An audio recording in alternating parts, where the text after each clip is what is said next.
मार्गदर्शिता साई श्रद्धा प्रज्ञा युताचया ओम नमः। ओम भूर्भुवः स्वः तत्सवितुर्वरेण्यं भर्गो देवस्य धीमहि धियो यो नः प्रचोदयात्।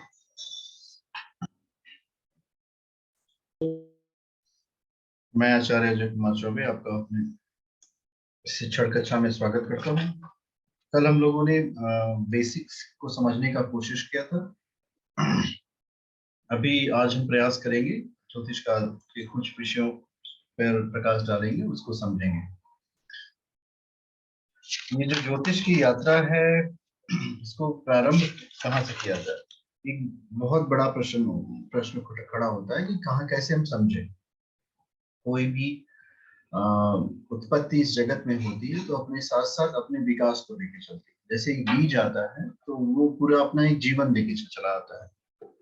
उसी एक जीवन का अध्ययन ही ज्योतिष के माध्यम से हमें करना है। और वास्तव में ये जीवन का अध्ययन अगर हम छोटे परिप्रेक्ष्य में देखें तो मानव जीवन का अध्ययन करना है। हमें एज ए ज्योतिष मानव के जीवन का अध्ययन करना है एज ए ज्योतिषी। तो उसके अगले पड़ाव में क्या संभावनाएं व्याप्त है और ये संभावनाएं जो बनती हैं, इसका विस्तृत आधार किस बेसिस पे आप चेक करेंगे? जैसे कौन से आधार पे आप डिसाइड करेंगे कि उसका जीवन कैसा, आप इसको ऐसे समझें। तो ये जो पूरा जो ब्रह्मांड है, जिसके हम एक बहुत सूक्ष्म हिस्से में रहते हैं, इसको अगर हम लोग ध्यान से समझेंगे तो इस ब्रह्मांड के सूक्ष्म हिस्से बहुत छोटा हिस्सा है। पूरा यूनिवर्स बहुत बड़ा है, हम लोग एक पॉइंट फॉर्म से भी बहुत छोटे फॉर्म है। अब उस पॉइंट फॉर्म में भी एक जीव जगत, कई इतनी सारी योनियां हैं, इसमें कितने सारे जीव हैं, सबका हिसाब किताब परमेश्वर को रखना पड़ता है, भगवान को रखना पड़ता है। कहते हैं ना, ब्रह्मा सबका लेखा जोखा रखते हैं। और कभी कभी ऐसी भी बातें आप लोग सुनते होंगे अपने दिनचर्या में कि जैसे ही व्यक्ति ने जन्म लिया उसकी सारी चीजें उसके साथ निर्धारित होता है, उसका कौन सी घटना घटित होगी उसके साथ साथ। तो ये जो कब कौन सी घटना घटित होगी, इसके पीछे का जो सूत्र होता है वो ये है कि हम अपने पूर्व जन्म के कर्मों के फल अपने साथ लेके चलो। अब कौन कौन से कर्मों के फल आप अपने साथ लेके चलो? उनमें ऐसे भी कर्म होंगे जो दुखदाई हो। एक बात और भी बहुत समझने की है, इसको आप बहुत अच्छे से समझ लीजिएगा। कोई भी कर्म का फल दुखदाई नहीं होता, वो व्यक्ति पे निर्भर करता है कि वो उसको लेता कैसे। जैसे कोई भी दृश्य आपको प्रसन्न नहीं कर सकता अगर आपकी मनस्थिति अच्छी ना हो तो इसका तात्पर्य ये है कि एज ए ज्योतिषी हमें कभी भी सुख और दुख के अनुभवों को किसी पे थोपना नहीं है। We don't have to hold कि अब आपके जीवन में दुख इस वजह से आएगा, बिल्कुल नहीं। ये आपके जीवन का एक नया आयाम है। जितना व्यक्ति सुख में नहीं सीखता है उतना वह दुख से सीखता है। सबसे अच्छा शिक्षक जो होता है उसका दुख होता है। संसार में जितना आप स्वागत से नहीं सीखोगे, उससे ज्यादा तिरस्कार से सीख लोगे, तितिक्षा से सीख लोगे। तो ये सीख एज एस्ट्रोलॉजर हमारा पर्सपेक्टिव ये होना चाहिए कि राहु केतु शनि या फिर किसी मार्केज की दशा जब चले तो हमें ये बताना है कि आप घबराना मत, दिस इज लर्निंग पीरियड। ये आपके सीखने का समय है। जीवन में दो ही पीरियड होते हैं, एक लर्निंग होता है, दूसरा अर्निंग होता है। So this is the period for you to learn. इस पीरियड में आप सीखेंगे। सो जब आप व्यक्ति सीखता है तो बहुत अच्छी बात है भाई, उसकी उपयोगिता जीवन में जब आएगी तो उसका उपयोग करेगा। So this is right kind of period for as a astrologer. आपको बिल्कुल उसे कभी भी निराश नहीं करना है। अब बात आती है कि प्लैनेट्स, कौन से ग्रह हैं जिनका व्यक्ति के ऊपर प्रभाव पड़ता है। ये एक बहुत महत्वपूर्ण विषय होता है। इस विषय पे आप थोड़ा सा ध्यान देंगे तो आपको समझ में आएगा कि पूरा मनुष्य का शरीर जो है, किसी व्यक्ति से बात कर लीजिए, आपने उसकी कुंडली नहीं देखी है, आप बता सकते हैं कि कौन से ग्रह में उसकी कितना बल है, बलशाली है, क्षीण है, शक्तिशाली है कि नहीं है। अब इसके इन आयामों को एक बात और भी बहुत अच्छी तरह से समझना चाहिए। ये जो सूर्य है हमारा सौर मंडल, कभी कभी आप शब्द सुनिए, देखिए सौर मंडल, कभी भी ये नहीं कहता बृहस्पति मंडल, चंद्रमा मंडल, कहा जाता है सौर मंडल। ये जो सौर मंडल है, आप इसको समझिए, इसमें जितनी भी ऊर्जा है, जो भी एनर्जी है, वो सन की है, वो सूर्य की है, जो दिखता है आपको चमकता हुआ सुबह में।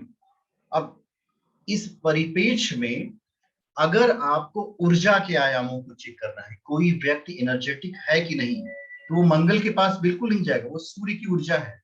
सूर्य की ऊर्जा सृजनात्मक होती है, क्रिएटिविटी लेके आती है। जितना सृजन इस पृथ्वी लोक पे हो रहा है, किसी भी जीव का, चाहे मानव का, चाहे पौधों का, वनस्पतियों का, किसी भी जीव का आप देखेंगे, ये सारी ऊर्जा सूर्य से आती है।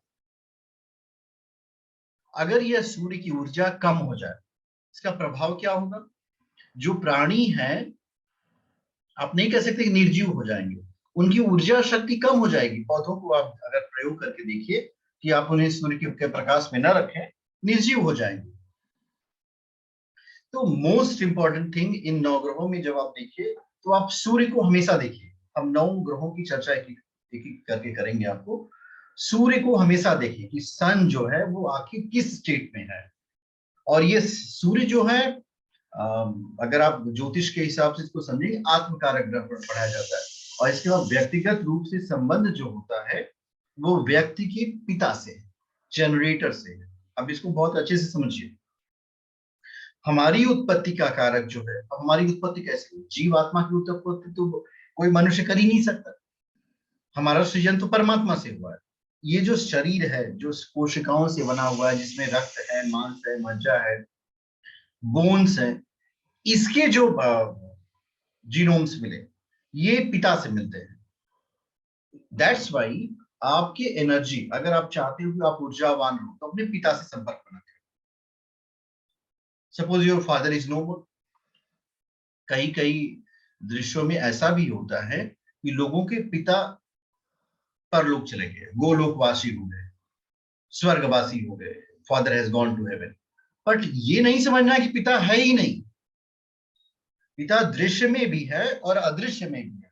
और यहां तक अगर कोई व्यक्ति जो है अपने पितरों का, पूर्वजों का थोड़ा सा भी सम्मान करना जीवन में ले आया कि no, I need to respect my ancestors, those who have left me, so उसकी ऊर्जा बढ़ेगी। ये एक बहुत ही अच्छा आयाम है ज्योतिष का, जिसके एक पॉइंट से अगर हम किसी व्यक्ति या किसी जातक के जीवन को प्रकाशमय करना चाहते हैं, तो उसका सूर्य चेक करो और उसके जीवन में ये जानने की कोशिश करो कि सूर्य कितने डिग्री का है। यह भी एक बहुत महत्वपूर्ण विषय होता है। और जब आप ये जान लेते हो कि no, there is no power in the sun, अब सन में पावर नहीं है, सूर्य बलवान नहीं है, तो अब उसके सूर्य को शक्ति कैसे प्रदान की जाए? जैसे ही सन में पावर आएगी, उसका कॉन्फिडेंस लेवल 100% हो जाएगा, आत्मविश्वास बढ़ेगा। और जब उसके अंदर आत्मविश्वास बढ़ेगा, तो वो कुछ भी करने के लिए कुछ रिस्क लेगा जीवन में, और तब आगे बढ़ेगा। तो फर्स्ट फैक्टर, सन को हमेशा आपको चेक करना है किसी विचार में। पहला ग्रह जो मनुष्य के जीवन को निर्धारित करेगा, वो है उसका सूर्य। हमेशा याद रखिए कि ये आत्मकारक का ग्रह है, इसका पिता से संबंध होता है, और इसकी कुंडली में जो उपस्थिति होगी, वो पूरे व्यक्ति के जीवन को बता देगी। भाई जितनी ऊर्जा होगी उतना ही वो खर्च करेगा। निष्प्राण होगा तो कुछ कहा ही नहीं जा सकता। अब देखो महाराणा प्रताप की ऊर्जा क्या है। वो कहते हैं कि मैं घास की रोटी खाऊंगा और मुगलों का अधीनता बिल्कुल नहीं। ये क्या है बताइए, इसको कोई देख बताए। ये बिल्कुल सूर्य का पराक्रम है, आत्मतेज है कि घास की रोटी से हम एनर्जी ले लेंगे, but I am not going to surrender. तो ये आत्मतेज अगर व्यक्ति के अंदर आता है, तो वो हर विधा में, अगर वो व्यापार कर रहा है, तो पूरे मनोयोग से करेगा कि भाई I have to be honest with my clients. मुझे करना है तो करना है। वर्किंग आवर्स में होगा तो पूरे डिवोशन के साथ अपना काम करेगा। एक अच्छा व्यक्तित्व का धनी व्यक्ति सूर्य की वजह से हो सकता है। हाँ, उसका स्वाभिमान सर्वश्रेष्ठ होगा। ये जो सूर्य की उपस्थिति होती है, जिसको आप स्ट्रॉन्ग कर रहे हो उसके जीवन में, उसके स्वाभिमान को आप बना रहे हो। कभी कभी हम लोग एक बात पे थोड़ा ध्यान नहीं देते। सूर्य को देख लिया आपने, अब दूसरी चीज देखो। आत्मा हो गई, अब आत्मा शरीर में आएगी तो बोलेगी। ये जो कम्युनिकेशन स्किल होती है व्यक्ति की, यही व्यक्ति के जीवन में प्रगति का कारक होती है। आप ज्ञानवान हो गए, बुद्धिमान हो गए, पर आपके अंदर जो है अपनी बातों को कहने की शैली ही नहीं आई। अब ये देखिए, जब भी हम सूर्य साइंस में पढ़ते हैं तो सूर्य जो है ग्रह नहीं है, सन इज स्टार। हमारे ज्योतिष में सूर्य का प्रभाव पड़ता है, तो इसको हम काउंटिंग ग्रह में करते हैं। ये अपने मन में हमेशा बैठा देना चाहिए। कारण क्या है? We need to be scientific also, we need to be spiritual also. और हमें कोई ज्ञान के आधार पर ये ना कह सके इन्हें पता नहीं सूर्य तो ग्रह है, क्योंकि श्रेणी में आता ही नहीं है, ये तो स्टार है, इसके पास ओन सोर्स ऑफ लाइट है। बट हम अपने ज्योतिष में उसको ग्रह की तरह पढ़ेंगे, क्योंकि ये हम उन प्लैनेट्स को पढ़ रहे हैं जिनका प्रभाव व्यक्ति के ऊपर, व्यक्ति के जीवन के ऊपर पड़ता है। एक खास बात बताएं, वो ज्योतिष से थोड़ा सा हट के मॉडर्न साइंस भी कहती है मास। जैसे दो ऑब्जेक्ट आप ले लीजिए, Newton universal law of gravitation में पढ़ाया जाता है, तो वो एक दूसरे को प्रभावित करेंगे। उनके बीच बीच एक फोर्स ऑफ अट्रैक्शन लगता है जो उनके प्रोडक्ट ऑफ मास के बराबर होगा, प्रोपोर्शनल होता है, और उनकी स्क्वायर ऑफ डिस्टेंस के होता है। अब होता ये है हमारे परिपेक्ष में कि हमारा मास काफी कम है, हम फील नहीं करते, पर ग्रेविटेशनल पुल को तो हम फील करते। वैसे ही सन का भी, जितने भी प्लैनेट हैं, जितने भी मास है सन, अगर आपको कभी किसी को एक्सप्लेन करना हो भाई कैसे आप बता सकते हो सन तो इतना दूर है, उसको कोई और काम नहीं है, शनि इतना दूर है, कभी कभी इलॉजिकल लोग भी आपको जीवन में मिलेंगे जो अपने तर्कों से ये सिद्ध करने का प्रयास करते हैं ये होता ही नहीं। This has nothing to take with the life. So उस कंडीशन में क्या किया जाए? उस कंडीशन में ये कहा जाए कि बहुत सारी चीजें संसार में होती है, आप उसका अनुभव ही नहीं कर पाते, आप उसे जानते ही नहीं हो। कभी कभी प्रकाश, लाइट को भी देखो, जो लाइट आज हमारे पास है वो 8 मिनट पहले चली थी सन से। तो हो सकता है इसकी अनुभूति आपको ना हो, पर ये चीजें हैं जीवन में, पर इनका आपके ऊपर प्रभाव पड़ता है। अब इनमें सबसे जो महत्वपूर्ण चीज है, सूर्य को आपने समझा, इसको और भी गहनता से समझने का प्रयास किया जाएगा हम लोग। अब दूसरी चीज जो बहुत महत्वपूर्ण है वो है चंद्रमा।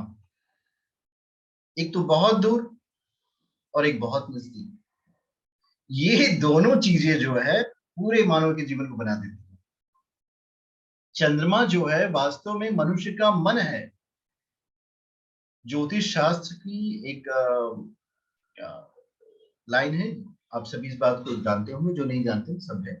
जब हम जन्म नक्षत्र की बात करते हैं तो हम कहते हैं कि कुंडली में चंद्रमा जिस नक्षत्र में गया वही व्यक्ति का जन्म नक्षत्र होगा। और जब राशि की बात करते हैं, जन्म की राशि, तो उसको भी हम यही कहते हैं, चंद्रमा जिस राशि में हो वही जन्म की राशि होगी। कभी स्पेसिफाई कीजिए कि आखिर इन सारे जो फैक्टर्स थे, प्लानिट ना करके फैक्टर करिए जो व्यक्ति को प्रभावित करते हैं, जीवन को बना रहे, उसमें चंद्रमा को स्पेसिफाई क्यों कर दिया गया? जन्म की राशि चंद्रमा के आधार पर होगी। इसके मूल में कारण यही है कि जो हमारी विचार शक्ति होती है, देखिए आत्म शक्ति सूर्य के पास गई और विचार शक्ति चंद्रमा के पास चली जाती है। इन दोनों का समन्वय ही आत्मा आपकी जितनी संबल है और आपकी विचार शक्ति जितनी सशक्त है, यही दो आपके जीवन को बनाएंगे। आपके शरीर, इससे कोई फर्क नहीं पड़ता। आप पढ़ेंगे अगर शास्त्रों में, अष्टावक्र का शरीर 8 जगह से टेढ़ा हो गया था, पर आत्मशक्ति थी, मन शक्ति थी, उन्होंने शास्त्रार्थ में बड़े बड़े को हरा दिया। इसी को ज्ञान की शक्ति कहते हैं। तो कहने का तात्पर्य यह है कि पहले सूर्य को चेक करो, फिर चंद्रमा को चेक करो। ये जो मन वाला हिस्सा है, शरीर को साइडलाइन करिए, पहले आत्मा को चेक करिए, वो सूर्य से पता चल गया आपको, फिर चंद्रमा के पास है। ठीक चंद्रमा का जो रिलेशनशिप होता है, ये जो हमारे 12 जोडाइक साइन होते हैं, राशियां होती है, इनके बारे में भी अध्ययन करेंगे। पहले मैं हम ग्रहों को क्लैरिफाई करना देना चाहते हैं आज, जिससे आप अपने जो इस ज्योतिष की यात्रा में आपको बड़े आराम से समझ जाए। अब ये दूसरा जो है चंद्रमा, अब इसका लास्ट का वर्ड, लास्ट का जो वर्ड से उस पर स्पेसिफाई किया, माँ। ये चंद्रमा जो है व्यक्ति की माँ है। फिजिकल वर्ल्ड में जिस तरह शरीर का पिता जो है सूर्य को डिपिक्ट करता है, उसी तरह उस शरीर की माता जहां से उस व्यक्ति की उत्पत्ति हुई वो चंद्रमा है। और चंद्रमा जिन जिन राशियों में होगा उन राशियों के जो गुण धर्म होंगे वो उस व्यक्ति की विचार शक्ति को प्रभावित करेंगे। और ऐसे भी आप समझ सकते हो जिस तरह चंद्रमा की स्थितियां हमारी तिथियों में परिवर्तित होती हैं, पूर्णिमा, अमावस्या, एकादशी, द्वादशी या प्रतिपदा, ये सारी तिथियां व्यक्ति के चिंतन को प्रभावित करती रहती हैं। अगर आपको शॉर्ट टर्म में किसी व्यक्ति का मन जानना हो तो करंट गोचर में जाके चंद्रमा की स्थिति देख लीजिए, चंद्रमा उसके कुंडली के किस भाव में स्थित है। ये शॉर्ट टर्म का जो गोचर होगा यह व्यक्ति के चंद्रमा को बहुत ही अच्छी तरह बताएगा कि अब इस व्यक्ति का मन बिल्कुल यही होगा। और मन जो है, देखो मन ये बहुत ही बड़ा विषय होता है, ये बहुत छोटा विषय नहीं है। ये इतना बड़ा विषय है कि लोग कह देते हैं मन के हारे हार है, मन की जीते जीत सके तो मन। और विचार शक्ति अगर प्रगाढ़ हो गई आपकी जातक की, आपके पास आने से आपने उसे एक विचार दे दिया कि तुम महान व्यक्ति हो, तुम साधारण व्यक्ति नहीं हो, ये जो जीवन का दुख आया है ना तुम्हें बनाने के लिए चला है, एक बहुत बड़ा आदमी निकलेगा इससे। एक स्टोरी आती है बहुत छोटी सी कि तितली जो है कुकुन से निकलती है और एक कुकुन जो है पेड़ से गिर गया, तो माली देख रहा था तो उसकी इच्छा हुई कि उसकी मदद कर दी जाए कि तितली बाहर निकल जाए। तो उसने गया और वो उसको खोल दिया, तो तितली तो बाहर निकली पर उसके पंख नहीं हो पाए। वहीं जो तितली अगर वो वैसे ही छोड़ दिया होता कुकुर ने क्या होता, वो प्रयास करती और प्रयास से ही उसके पंखों में जो है संबल आता है, बल आता है। और जो प्रयास करता है जीवन में वो निश्चित रूप से विजयी होता है।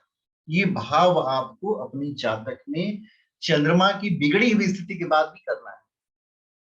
ये नहीं करना है कि तुम्हारा चंद्रमा तो बड़ा बिगड़ गया, आज तो विचार शक्ति एकदम शून्य हो गई, बहुत ज्यादा शत्रु हो जाएंगे, आप लड़ नहीं पाएंगे, बिल्कुल नहीं। अब चंद्रमा को बलवान कैसे करें, बड़ा गंभीर विषय ये हो जाता है। इस विषय को हम आखिरी में लेंगे, पर हमेशा ये बात जान लीजिए कि मन शक्ति जो है व्यक्ति की चंद्रमा की स्थिति को बताएगी। आत्मशक्ति को जानने के लिए हम सूर्य के पास जाएंगे। वाणी, ये जो वाणी होती है ये बुद्ध से कनेक्टेड होती है। मनुष्य का जो मरकरी होता है ये वाणी को बताएगा, एक व्यक्ति क्या व्यवहार करेगा ये बुद्ध की स्थिति ही बताएगी। उसका बुद्ध, आप किसी को भी व्यक्ति को के बुद्ध को जानना चाहते हो तो उसे कहिए कि आप बोलिए। और चंद्रमा को जानना चाहते हो तो उससे कोई काम करने को दे दीजिए। अगर चंद्रमा नीच का होगा तो बड़ा जल्दी जल्दी काम करेगा, उसके पास पेशेंस बहुत कम होगा, इमोशनल हो जाएगा, आतुरता में ले आएगा, बहुत जल्दी जल्दी काम करेगा, मतलब धैर्य बिल्कुल नहीं होता। और ये धैर्य जो है यही जीवन में सब कुछ देता है, धैर्य सिद्धांत। और वाणी, वाणी में अगर आप देखेंगे कि व्यक्ति का बुद्ध कमजोर है, वह अपनी सही से सही बात किसी को करने नहीं करता है। अगर यही बुद्ध उच्च का हो जाता है, प्रभावशाली हो जाता है, बहुत पावरफुल है, तो आप देखेंगे ऐसा व्यक्ति इसे कुछ भी दे दो वो उस मार्केट का बहुत अच्छा सेल्समैन हो जाएगा, मार्केटर हो जाएगा। क्यों? क्योंकि उसके पास कम्युनिकेशन एक बहुत अच्छा लेक्चरर हो जाएगा। तो वाणी जो है जीवन को सहजता प्रदान करती है, सरलता प्रदान करती है। सो ये सहजता और सरलता ये मनुष्य को बहुत ही आगे की तरफ ले जाते हैं। सो पहले हम सूर्य चेक करेंगे, फिर चंद्रमा को देखेंगे, फिर बुद्ध के पास आएंगे। तो जब आपने सूर्य को देखा तो व्यक्ति की एनर्जी आपको समझ में आ गई कि इसके ऊर्जा का स्तर क्या होगा। ये हमारी क्लासेस जो है 8:40 पे देखिएगा, फिर से डिस्कनेक्ट हो जाएगी। आप सभी लोग पेशेंस रखिएगा क्योंकि जो मैंने रिकॉर्डिंग की है वो कन्वर्ट होने में 2-3 मिनट लगता है। तो फिर से हम क्लास स्टार्ट करेंगे, ऐसा नहीं कि स्टार्ट नहीं करेंगे। आप लोग 5 मिनट का ब्रेक ले लीजिएगा, एक आध कप चाय पी सकते हैं, एक गिलास पानी पी सकते हैं, अपने घर में टहल सकते हैं। फिर अराउंड 8:45 फिर से स्टार्ट करें, ठीक है। सो सूर्य से प्रारंभ करेंगे, चंद्रमा के पास जाएंगे, फिर बुध के पास पहुंचेंगे। मरकरी के विषय में यह है कि ये मनुष्य की वाणी का कारक होता है। अब मनुष्य की वाणी अगर सहज और सरल हो तो उसका सारा काम हो जाएगा। और यही वाणी देखिए अगर डिस्टर्ब है तो वो अनचाहे शत्रुओं का निर्माण करती है। आपका कोई भी व्यक्ति जो है शत्रु बन जाएगा। आप खुद देख लीजिएगा जीवन में, जैसे ही अपने आपने जीवा को आउट ऑफ कंट्रोल किया, जाने अनजाने में ज्ञानवान होते हुए भी ज्ञानी भी आपके शत्रु हो जाएंगे। ये वो तो बहुत बड़ा सिक्की बगा रहा है। He has become ego of the knowledge। हमें क्या करना है? इस वाणी का सहजता से प्रयोग करना है एज एस्ट्रोलॉजर, और अपने जातक को यह बात समझानी है कि देखो everything is fine. Then also आप अपनी कम्युनिकेशन स्किल पे हमेशा ध्यान देना, कहीं ये वाणी आपके शत्रुत्व का तो निर्माण नहीं कर रही है। छठा भाव एक्टिव हो जाएगा। और अगर ये ऐसा आपके साथ हो रहा हो तो कम से कम आप इस पे नियंत्रण पाए। एक आध घंटे मौन का अभ्यास करें, स्वचिंतन करें। स्वयं सुधार ही संसार में आगे बढ़ने का सबसे सरल रास्ता होता है।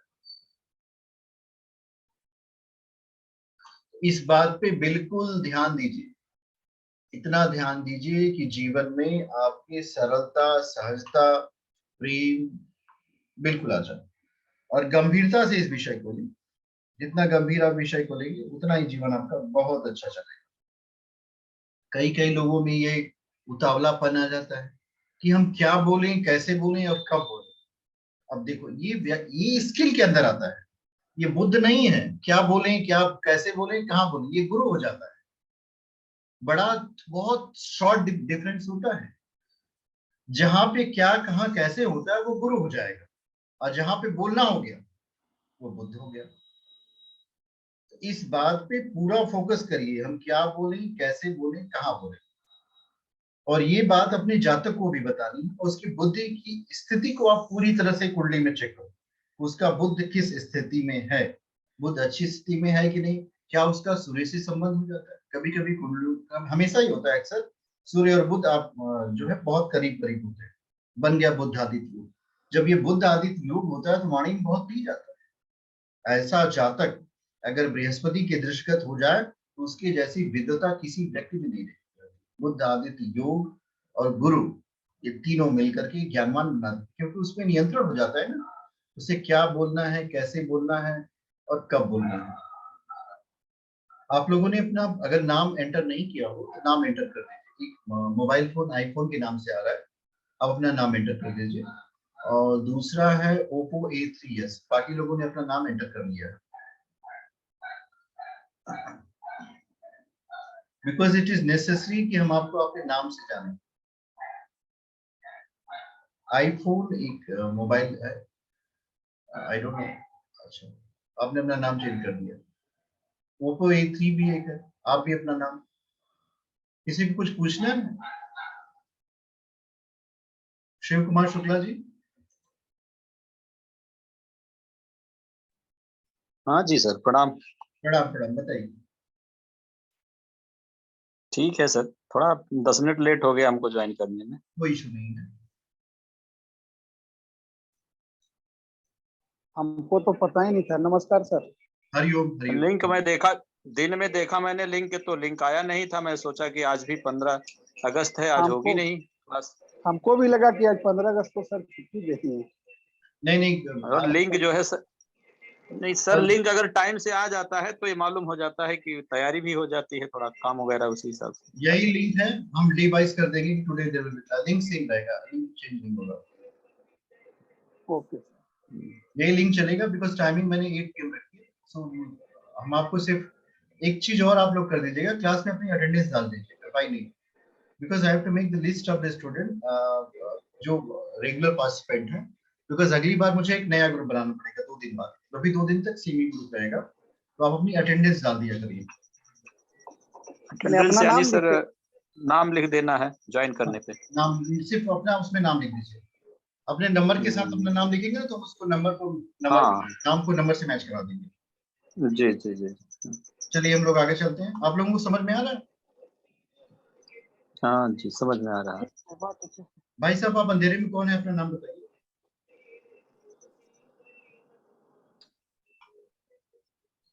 आगे की तरफ हम लोग बढ़ते हैं। दूसरा विषय, देखिए जब भी कोई कार्य किया जाए उसका तारतम्य टूट जाता है, कनेक्शन लेने में थोड़ा सा समय लगता है। हम लोगों ने सूर्य को समझ लिया, सूर्य को समझा, फिर हम लोगों ने चंद्रमा को समझ लिया, फिर बुध को समझा। अब हम लोग बुध और बृहस्पति को समझेंगे। देखिए, हम आपको इन ग्रहों के कारक तत्वों के साथ साथ इनके रिलेशंस को समझाने का प्रयास कर रहे हैं और इनका व्यक्तिगत जीवन पे प्रभाव क्या पड़ेगा। देखो, हम लोग जिस कार्य में हैं वो गुरु का कार्य है, तो गुरु का जो रिप्रेजेंटेटिव है वो आप। गुरु एक सूक्ष्म तत्व है जिसका उद्देश्य होता है, एक पर्टिकुलर उद्देश्य है। देखिए, बृहस्पति एक ग्रह है जो स्थूल है, जो आपको ऊपर दिखाई देता है, जुपिटर। अगर ग्रहों की को देखा जाए तो Mercury, Venus, Earth, Mars, Jupiter, Saturn, Uranus, Neptune, यही तो पढ़ाया जाता है आपको। और एस्ट्रोलॉजिकल सोसाइटी ने प्लूटो को ग्रह से बाहर कर दिया और कहा ये ठीक ग्रह होते हैं, क्योंकि कुछ साइंटिफिक एविडेंस को फॉलो नहीं करता था। अब यहां से शुरू करिए, मरकरी, वीनस, सो बुध, शुक्र, शुक्र के बाद क्या आता है, अर्थ। अब ये देखिए, दो जो हैं बुध और शुक्र, इसको बड़े ध्यान से समझिए, ये व्यक्ति के अंतस के गुण हैं। बुध वाणी का कारक है, शुक्र के विषय में हम बता देंगे आपको। इसके बाद अर्थ के बाद आता है मार्स, जुपिटर। मार्स कहते हैं मंगल को, मंगल को समझने का प्रयास किया जाता है। मंगल जो है फायरी साइन का प्लैनेट होता है, ये जो है उग्र प्रकृति होती है। मंगल का मतलब है पराक्रम, जो एक सैनिक के अंदर होता है। हर व्यक्ति के अंदर मंगल होता है, ऐसा नहीं कह सकते किसी व्यक्ति के पास मंगल है नहीं। तो ये पराक्रम का कारण है। पराक्रम कहते हैं ऐसा संबल जिससे व्यक्ति सही दिशाओं में, सही परिपेक्ष में लिया जाए तो आत्मरक्षा शक्ति का उपयोग, ये पॉजिटिव पराक्रम है। और इसे तो कहते हैं ना, भगवान का पराक्रम क्या है, भगवान भी पराक्रमी, परित्राणाय साधूनां विनाशकाय च दुष्कृताम्। तो भगवान का पराक्रम है कि साधुओं का परित्राण करना और दुष्टों का विनाश करना, ये भगवान का पराक्रम है, ये मंगल है। और जो राक्षसों का पराक्रम है क्या है, आम जनता जनमानस को परेशान करना, तो वो भी पराक्रम है, वो विध्वंस के अंदर आता है। तो विध्वंस वाला जो है, अब उनमें डिफरेंशिएट करना है। देखो, आक्रामकता, लोगों को नुकसान पहुंचाना, मंगल बहुत मजबूत हो गया तो क्या वो आतंकवादी होगा? वहां पे जो है मंगल का कनेक्शन राहु से हो जाए, केवल मंगल नहीं आतंकवादी बनाएगा, अगर वो राहु से हो गया, मैलेफिक विचार आ गए, अब ये विचार में गए तो फिर चंद्रमा के पास पहुंचना पड़ेगा। अगर विचार दूषित हो जाते हैं और मंगल एग्रेसिव है तो तुरंत डिवास्टेशन शुरू हो गया, निर्माण हो नहीं सकता। और यही मंगल अगर गुरु के विचारों से युक्त हो जाए तो ये स्वर्ग का निर्माण कर देगा। ये सुप्रिंटेंडेंट पुलिस होगा, ये आईपीएस होगा, ये सेना में जाएगा, ये आत्मरक्षार्थ अपने पराक्रम का उपयोग कर रहा है, ये विश्व के कल्याण के लिए पराक्रम, ये परशुराम हो जाएगा, ऐसे समझो। उधर भी मंगल है लेकिन वो परशु है, जिसने आतताइयों का वध किया है, जिसने आम जनता का वध नहीं किया। तो ये बिल्कुल बहुत ही टैक्टिकल स्पिरिट से देखिए इसको। ऊर्जा का जब सदुपयोग करना होगा तो गुरु की शक्ति काम करेगी, सही दिशा लेगी। हम गुरु को समझ रहे थे, तो जब जीवन में सही दिशा आने लगे, सही मार्गदर्शन आने लगे, सत्संग आने लगे, तो समझ लें ये बृहस्पति की पावर है। बृहस्पति की पावर लर्निंग में मदद करती, सीखने की क्षमता। सीखना और संवाद में अंतर होता है। सीखने की क्षमता कोई भी विषय हो, फिजिक्स, केमिस्ट्री, मैथ, किसी भी विषय को आप सीखना चाहते हो, इसमें जो है बृहस्पति की पावर काम आएगी। तो कुंडली का जो मुख्य भाग है, देखो, व्यक्ति पैदा हो गया, आत्मा के अंदर ऊर्जा हो गई, उसके विचार जो है शुद्ध है, बड़ी अच्छी बात है। तो हमने चंद्रमा को जान लिया, फिर वाणी उसकी चेक कर ली, बुद्ध कैसा है। अब आपको किसी की पर्सनालिटी डिस्क्राइब करनी हो, कोई पूछे बताओ ये व्यक्ति कैसा है, तो ये तो तीन ही प्लैनेट आपने चेक कर ली, बता देंगे भाई ये व्यक्ति जो है बहुत अच्छे वक्ता हो सकते हैं, या व्यक्ति को अपनी बात समझाने में काफी कठिनाई होती है, इसके मित्र कम होंगे। आप हमेशा देखना, प्रसिद्धि अगर जाननी हो, कोई व्यक्ति कितना प्रसिद्ध होगा, तो वो दो से होता है, बृहस्पति और बुध, ये दो मिल जाए आपको प्रसिद्ध कर देंगे। क्योंकि जब तक ज्ञान नहीं रहेगा आप दोगे क्या? आपके पास बात ही नहीं है दिमाग में, आप दे नहीं सकते। पराक्रम तो होगा, दिशा ही नहीं होगी, किधर लेके जाओ? आत्मा में ऊर्जा है, पता नहीं किसको देनी है। तो अटैचमेंट ऑफ गुरु बहुत इंपॉर्टेंट रखता है। और इस विषय में अगर समझा जाए, अक्सर आपने देखा होगा, इसीलिए गुरु को ब्रह्मा विष्णु महेश कर दिया। अब इसमें बड़ी विडंबना आ गई भाई, ब्रह्मा विष्णु महेश, ये तो हमारे सृष्टि के तीन मूल तत्व है, सत्र स्तंभ। सृष्टि का सृजन होगा, सृजन हो गया, सृजन करता तो कुछ नहीं कर सकता, सृजन कर दिया मैंने। अब पालन करने के लिए विष्णु चाहिए, अब उसमें तमस आ जाए तो शंकर भगवान जी, पर इनसे भी बड़ा गुरु कर दिया। तो इसमें कोई मतलब मतभेद नहीं है, वो बहुत सही सटीक बात कही गई है। ये तीन, पालन पोषण संहार, सृष्टि का नियम है। सही दिशा बिना गुरु के हो ही नहीं सकती। भगवान शंकर स्वयं गुरु गीता में कहते हैं, न गुरु अधिकम न गुरु अधिकम शिव शासन। ये बहुत छोटा सा मर्म है, गुरु से अधिक कुछ भी नहीं है, मैं स्वयं कह रहा हूं। अब इस बात को अगर आप पकड़ लो थोड़ा सा, और गुरु आता कैसे? श्रद्धा से आता है, श्रद्धावान लभते ज्ञानम।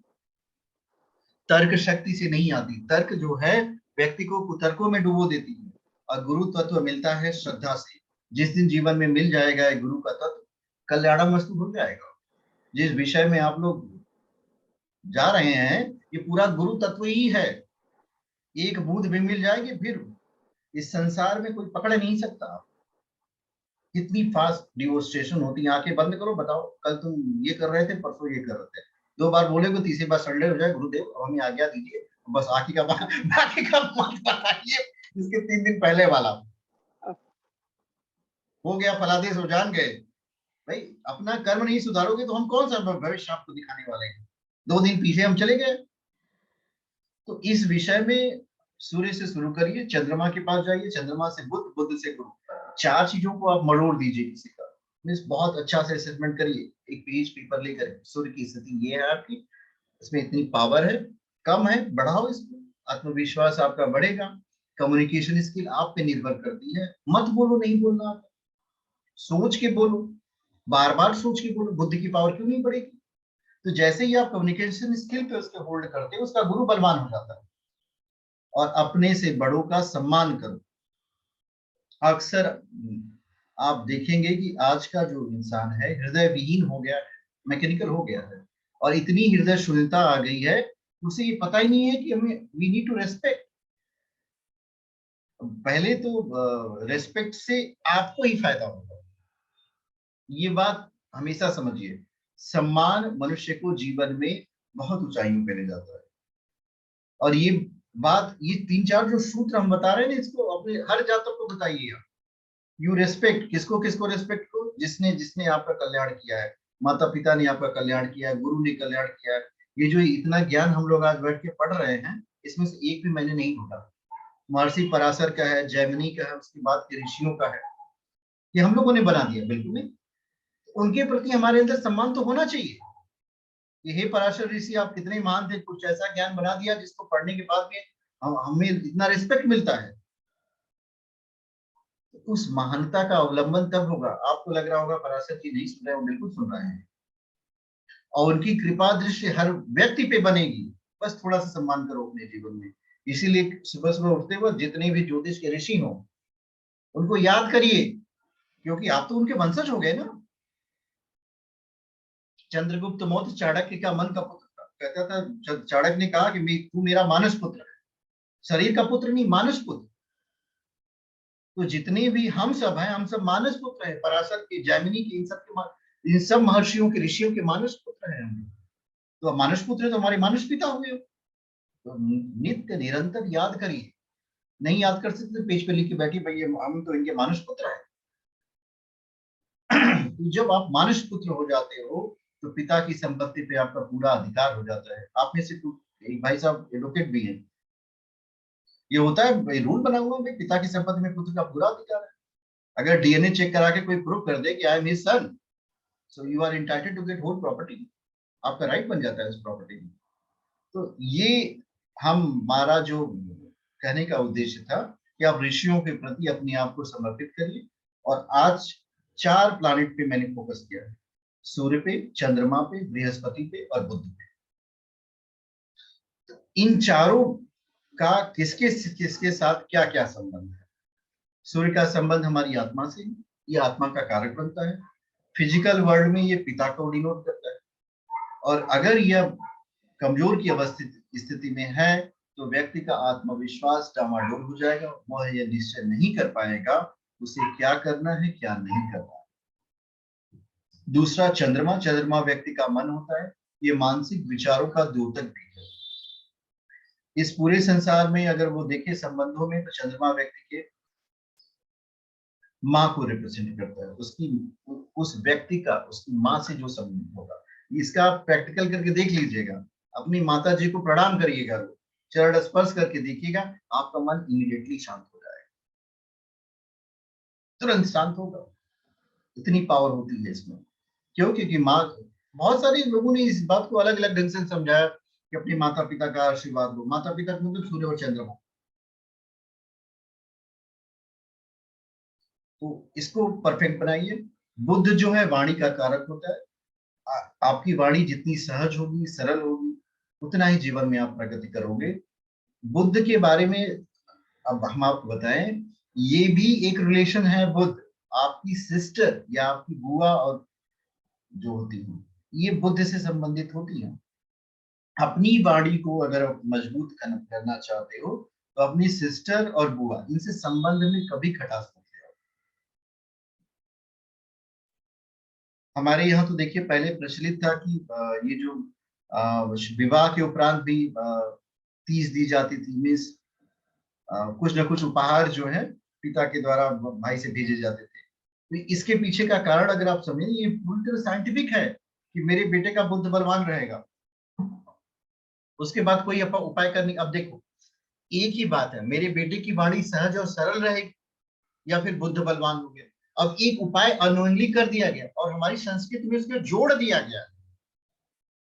अब जो लोग इसको फॉलो नहीं करेंगे उनका बुद्ध कमजोर होना ही होना है। कुंडली में कितना भी मजबूत करके लाया, वो कमजोर हो जाएगा। और बृहस्पति ये हमारा गुरु है, ये सारे प्लैनेट को डायरेक्शन देते हैं। गुरु को बलवान करने के लिए बहुत सारे उपाय है। एक तो रेस्पेक्ट, अपने टीचर्स को आप रेस्पेक्ट दो। धर्म के कार्यों में संलग्न होना, यह भी गुरु को बलवान करता है। जब आप धार्मिक कार्यों में संलग्न होंगे तो आपका गुरु जो है प्रबल हो जाएगा। गुरु प्रबल हुआ तो क्या हुआ? सारे रोग शोक दोष अपने आप, गुरु में इतनी शक्ति है भाई, जिसको ब्रह्मा विष्णु शंकर से ऊपर है, वो छोटे मोटे रोग